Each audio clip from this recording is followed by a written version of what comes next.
where they can go and do whatever they want to do through life. So I say, really, you've been asked to have a look at the, inclusion plans and reconciliation plans. Go and find out about Aboriginal people and you will learn a lot. And by doing that, you'll be able to make a lot of friends and also understand us as peoples and to maybe close that gap that's, over 20 years old. So thanks very much. Thanks, Adrian. Oh.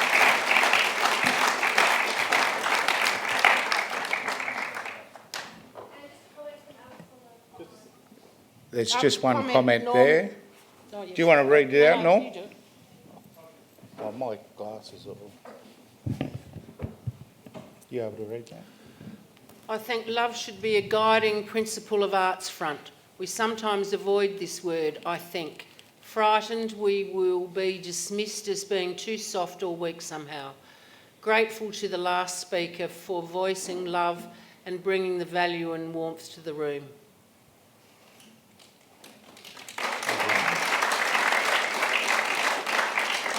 So a lot of what we're talking about also is, you've probably heard it a lot, courage.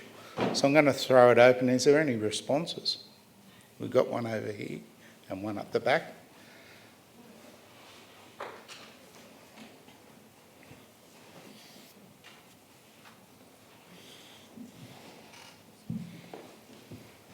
Hey, I'd love to work together, and I am really scared because I don't like to follow. I've got really strong beliefs and values, but I want to listen and I want to work together, and I do want that, that trust, because why me up on that seat?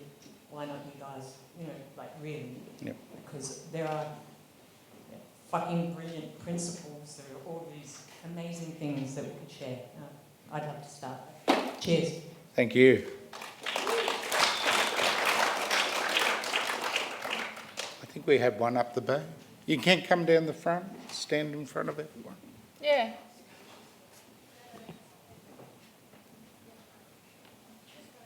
Just come down the front.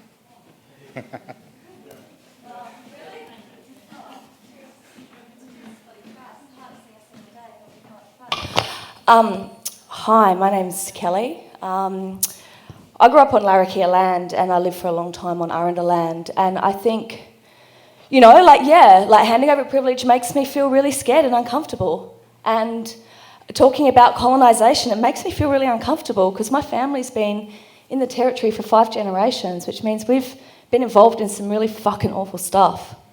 And I don't even know what that is because it's really hard to talk about as a white person, but I can't live like this anymore. I can't belong, I'm diasporic, I don't have anywhere to go back to. And so I'm in this no man's land, and I think that's desperately why we need a treaty. And I think it's, we won't belong and have a home until we work this out. And it hurts, it hurts all of us. Colonisation, it hurts the colonised and the colonisers, and we need to remove this from our bodies, we need to remove this from our country.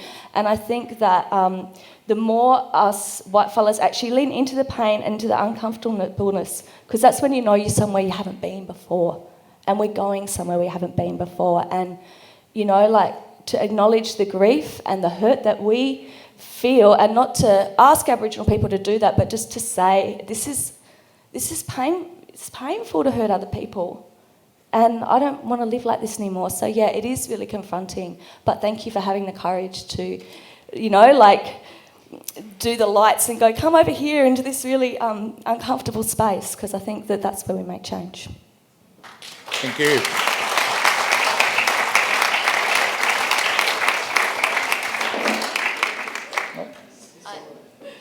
I grew up in Gunditjmara country, and I have a really strong love of that land. And I'm a little bit nervous speaking up here, but I just also wanted to say that I think those principles of the first people of this country should be at the centre of everything that we talk about and everything we do, because coming back to absolute basics. What are we standing on? Where are we standing? What air do we breathe? What water are we using? If we don't sort this stuff out, we're not going to survive on this planet.